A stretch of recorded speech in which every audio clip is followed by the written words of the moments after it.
Achieving a wide market presence in Europe is not all about sipping expensive wine and fine dining investors. And it doesn't rely exclusively on the ambitions of your sales team. In this video, we break down the role of management companies in the distribution of UCITS and alternative investment funds, and what you need to do when you branch out with these funds in European markets. In your journey to establish a market presence in Europe, likely you encountered already the concept of management company. And if you want to know more about the basics of management companies and why you need to appoint one in Europe, there is another video where we talk exclusively about that. In Ireland, the business of fund management can be broken down in 6 so-called key managerial functions.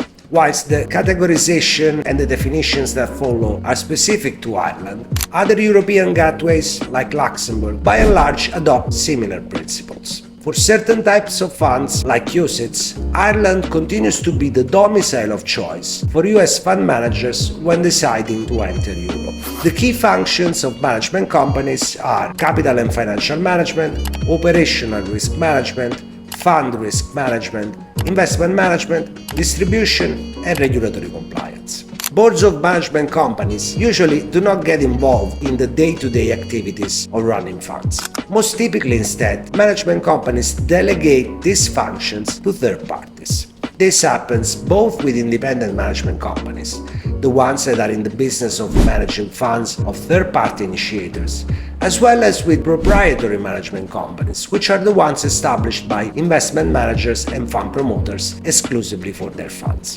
With Brexit, there came the risk that European businesses could be run entirely from the UK, and that complicated the formalities surrounding delegation of the key managerial functions from management companies. And here we will hear a lot about the principle of so-called substance. Managerial functions can be delegated, but as part of the additional requirements imposed as a consequence of Brexit, local personnel has to be hired in the domicile where the management company is established to ensure what we define substance. And this personnel has to be involved in the delegation process to oversee the carrying out of the tasks by the third-party delegates, which most of the times are domiciled elsewhere and not necessarily where the management company is located. Delegation of the functions of management companies is subject to certain conditions. All the managerial functions can be delegated to external parties.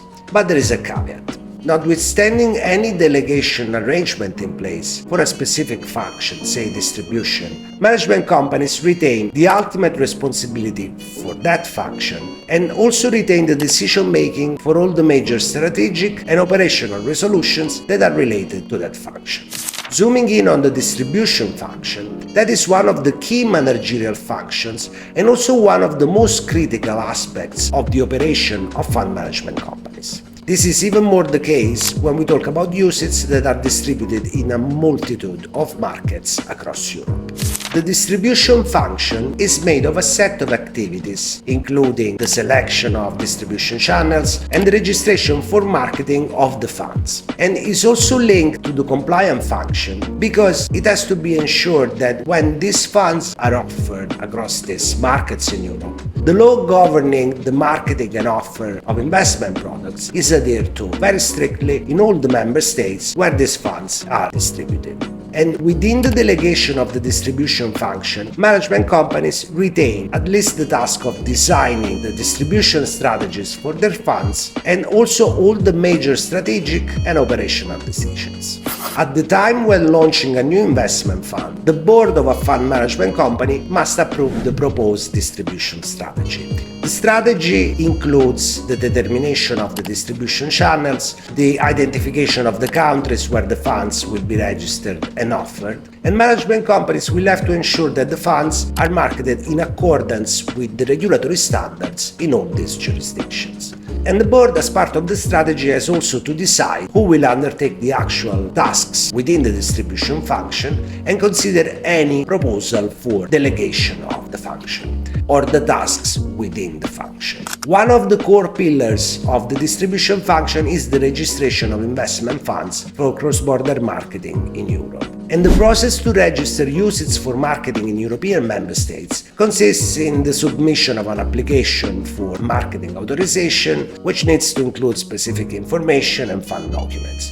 A similar process applies also to the alternative investment funds. Let us know in the comments if you want to know more about this specific topic of the marketing registrations. Traditionally, there are mixed views in the industry on this piece of the distribution function. Some UCITS promoters tend to minimize its importance. They give little to no attention to the appointed external third-party delegates, how they carry out, and most importantly, how they record the outcome of the related processes. Some others choose external delegates for this piece of the function instead, based on an overemphasized view of the aspect of the liaison with supervisory authorities that is involved in the exercise. This way they neglect basic cost and value consideration that soon will become even more pressing in Europe. Both choices are suboptimal because they are biased by an incorrect characterization of the exercise. Even when delegated, the ultimate responsibility for the registration of UCITS, or AIFs for that matter, for cross-border marketing in Europe remains with the management company. And whilst it is the case that with UCITS 4 first and the cross-border distribution after, obtaining marketing authorization for UCITS and AIFs cross-border in Europe became easier and required less support specialized at local level, it pays not to underestimate the risks involved in these activities. Another common mischaracterization, one that can have bigger repercussions on management companies, is to see the exercise to register UCITS or AIFs for cross-border marketing in Europe as a one-and-done type of exercise. Once a UCITS gains authorization for marketing in an host member state, for instance, there are ongoing obligations to discharge, and those remain a responsibility of the management company. The maintenance of registration of UCITS for cross-border marketing in Europe, for instance, recently became more labor-intensive with the introduction of the Cross-Border Distribution Directive, and this created additional challenges for the funds distributed in a multitude of member states in Europe. The revision of Article 93 of the UCITS Directive as a consequence of the Cross-Border Distribution Directive introduced additional formalities related to the maintenance of marketing authorizations across Europe. These new formalities increase the administrative burden on management companies, but also introduce new risks within the distribution function. And this makes this part of the equation more complex and cumbersome, especially for those funds that have a pan-European outlook for distribution. Another important element within delegation is the oversight of delegates. The board of management companies appoint special figures. In Ireland, they are called designated person to monitor third-party delegates and their work. The key word here is oversight. Oversight allows to create a link between the board of management companies and the external third parties that receive in delegation the various functions. That is against the backdrop where the board of management companies are not involved in the day-to-day tasks and operations related to the running of the funds, but nevertheless need to maintain the ultimate responsibility for that function. Oversight of the work of delegates of a specific function ensures that the tasks within the function are carried out in accordance with the applicable regulatory requirements, in line with the direction given by the board and with an internal policy. Most importantly, tasks have to be carried out in line with the risk profile and appetite for the specific function that was decided by the board of the management company. For effective oversight of the distribution function, same as any other function, the reporting received by the delegates, in a form that is agreed in concert with the management company, remains of paramount importance. Reporting is important both for the oversight personnel to monitor the function appropriately and for the management companies to demonstrate the commitment to maintain operational integrity and compliance with all their obligations. Compliance requirements relative to marketing registration of UCITS and AIFs cross-border in Europe become more complex each year, and as a result, the distribution function is faced with new risks. being able to carry out effective fund distribution oversight becomes even more crucial.